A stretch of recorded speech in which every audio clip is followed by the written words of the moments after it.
Hello, YouTubers, friends, compatriots, bootlicker shills, dead slave serfs, peasants, vassals, minions, meat sacks, asset strippers. I'm usually welcome, and buckle up because this is probably going to be a long one. It's a big topic, and a lot of people are unaware of it. And since nobody watches my videos, they will continue to be unaware of it. But that said, it's about hedge funds, and the story, the idea of hedge funds kind of reared its head again recently with the bankruptcy and uh, collapse coming of Red Lobster. And so in the media, you learn that, oh, Red Lobster is having issues because they offered a bottomless shrimp basket and we're in the hole for $11 million. And of course, just like everything else, that's the media and status narrative, and that's not it at all. So what happened is a hedge fund came in and they make promises of making the company more efficient and streamlining it. But what they do is they come in, they buy it up, and they buy it with leverage. So what they do is they borrow the money, they get some investors involved, they put in very little money themselves. Then they buy the company and they strip it of assets, and then at some point they sell it off for whatever profit they can. But in the case of Red Lobster, Golden Gate Capital came in 2014 and bought the company and then stripped it of its assets. And one of the things they do is they basically appropriate the real estate that all the Red Lobsters are on, and then they turn around and charge Red Lobster $200 million a year in rent to them to rent the property that they're on. So you can see some issues with that. And this is nothing new. This has been going on for decades. This happened to Sears. This happened to Kmart. This happened to Toys R Us. Sears is one of the most egregious examples because a guy who was a hedge fund manager and a corporate raider became the head of Sears, and he immediately appropriated all the assets for Sears that were still profitable, and then the rest of the company collapsed and it is sold off in pieces for pennies on the dollar a lot of times.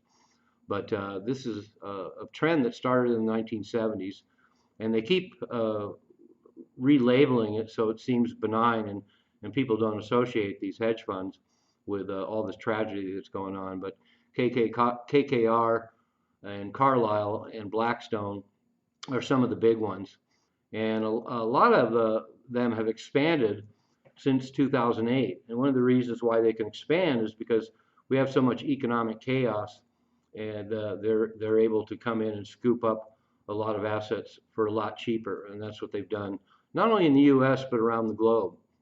And one thing that is kind of in the media sometimes, but nobody seems to really care about it, unfortunately, is the fact that a lot of these hedge funds are going up and buying massive amounts of real estate, residential real estate. They're buying up whole blocks all over the country, and they often come in and offer $10,000 or $20,000 above what the asking price is price all the regular retail buyers out of the market, and can come in and offer cash.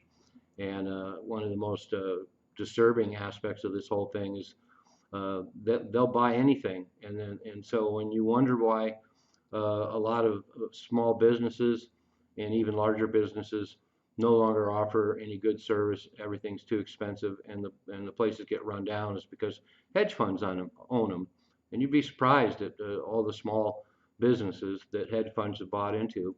So they're buying car washes, they're buying laundromats, they're buying mobile home parks, they're buying up apartments. That's why your rent's going up. They're buying residential properties wasn't enough. They're buying up apartments and supplying cutthroat property management people to run these apartments. And a good example of that is 5 years ago, I had an apartment that was $800. It had been roughly about $800 for 10 years. And now 5 years later, that same apartment rents for $1,800. And that's because the hedge funds came in. And so you wonder why a lot of your food prices are going up, and all your local grocery stores have bad service and are getting run down. It's because they're buying up mom and pop grocery stores as well. They're buying up gyms. They're buying up dental offices. They're buying up pet services. And one of the worst ones is they're buying up nursing homes. So they're buying up all these things that kind of people rely on that have a good business stream and walk-in business and the like. And so nursing homes, it's one of the most tragic examples is they're buying up nursing homes, and people are dying. They buy them up. They basically put them in the same situation they put businesses in, and they get run down. They get bad service, and just you'd think stuff like this would be paramount in the news and paramount amongst our legislators, and it just isn't. And I'll get into the reasons why that is. One big hedge fund, BlackRock, of course, they're at the center of just about everything that's going on around in the globe.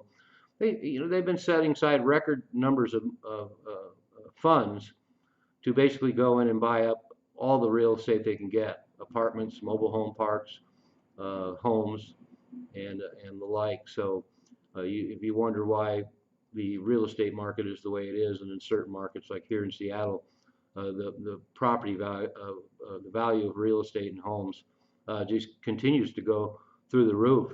I think the average price for a home in Seattle, and it can be 700 or 800 square feet.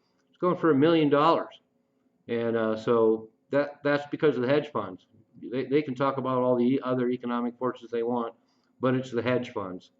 And like I mentioned, they do a leverage buyout. They get investors involved. They put in a little bit about their own money, and a lot of it's borrowed. So they don't really even have to have much skin in the game to make these insane profits. And then they go in, they strip the assets, resell at a profit. And whenever there's losses, we're not only getting fucked on the front end, we're getting fucked on the back end. Because if there's any losses, especially if they're buying up Fannie Mae and Freddie Mac properties backed by the government, all those losses get passed on to the taxpayer, just like everything else. Well, when there's profits to be had, they're privatized, and when there's losses, they're made transferred to the public. And so because of the hedge funds on a global scale, they're killing jobs all across the world. They're destroying businesses and destroying communities all across the world. And there's actually something going on right now, but I can imagine it's not going to have any legs, and there's not going to be any enforcement mechanisms. But April 2024, legislation was introduced called End Hedge Fund Control of American Homes Act. And it's a little bit too late because this trend's been going on for decades.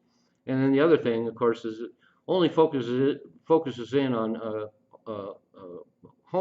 homes and real estates and residential homes. Doesn't include anything else, and this involves everything around you in your entire life for populations all around the globe. And if you want to find out more details, first of all, I said I wasn't going to post links, but I'll post a couple links under this video if you want to find out a little bit more of them. Both these links are pretty user friendly and discuss things pretty lucidly. And one is about a book called, quote, Plunder, Private Equity's Plan to Pillage America, unquote, by Brendan Ballou.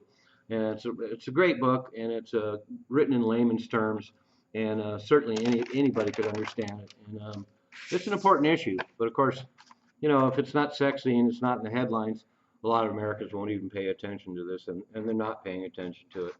And one of the reasons why they never do anything about this is because, of course, all our politicians, everybody in corporate America, all the big banks, everybody in Hollywood, and all the members of Congress are getting a piece of the pie. They're all invested in these hedge funds. They work for these hedge funds. A lot of these people come in and out of the government, and they end up working for hedge funds. Timothy Geithner, the former Treasury Secretary, Mitt Romney, Newt Gingrich, Paul Ryan, the former Republican Congressman, David Petraeus. All these people work for the government. They were representing the needs of the hedge funds, and then now they go back and they're working for hedge funds. So the government's totally in on it, so they're not going to really do anything about it. And the hedge funds since 1998 have given $900 million to federal officials and candidates. And so, they love that money. So they're going to serve who their real masters are, and that's the hedge funds. And speaking of Hollywood, now we have people like Will Smith and Serena Williams are heavily invested in hedge funds, and now we have Kim Kardashian actually creating her own hedge fund. She knows where the money is, so she's going to go in there and get the piece of the pie. Not like she doesn't have enough money. And like I mentioned, it's not a U.S. phenomenon. A lot of the what little press there is out there about hedge funds, they basically talk about the U.S., but this is a global phenomenon. Good example is the U.K. They're going up and buying hundreds and hundreds of UK restaurants and small businesses. And the report goes that if you walk down High Street with all these little shops, they're all owned by hedge funds, and they do the same thing they do with the big corporations with the small businesses. They asset strip, the service goes down, the quality of the place goes down. Eventually, everyone gets fired. They make a profit, and the losses are passed on to the taxpayer. And interestingly enough, of course, a lot of these hedge funds that are buying up stuff in the UK, and once again, it's the UK and every other country in Europe is suffering from the same things. As a matter of fact, hedge funds invested $81 billion in Germany over the last 10 years. In France, they invested $36 billion. In the UK, between 2016 and 2023, they invested $200 billion. So just like in the U.S., they're buying up everything they can find and destroying it. Businesses are being destroyed, jobs are lost, lives are destroyed, communities are destroyed. And to talk about destruction capitalism, all of this has been thriving at record pace because of the pandemic and Brexit. It causes so much economic chaos. The hedge funds, while everyone else is suffering, they see economic opportunities, and this is a perfect example of that. And all of this stuff is because exacerbated because the rising debt. The rising debt of everything just makes this hedge fund carnage even worse. And it's with the high interest rates and inflation, these companies and these small businesses they deal with can't afford to service their debt. So they're in a hole they can never get out of. And eventually, because of these processes, just like we've seen with Red Lobster and Sears and a lot of small companies, eventually they're going to declare bankruptcy. They're going to fail. They're going to close. Thousands and millions of jobs will be lost. Communities will be destroyed. All the losses will be passed on to the taxpayer. And it's just a gift that keeps on giving for hedge funds. So, it's kind of amazing. Like I say, well, it's not amazing in this world, but it's just astonishing that a system like this of predator capitalism can continue for decades and decades and decades, and nobody does anything about it. It's just part of what we live in now, a world gone mad. I'm a useful idiot. Don't you be one too.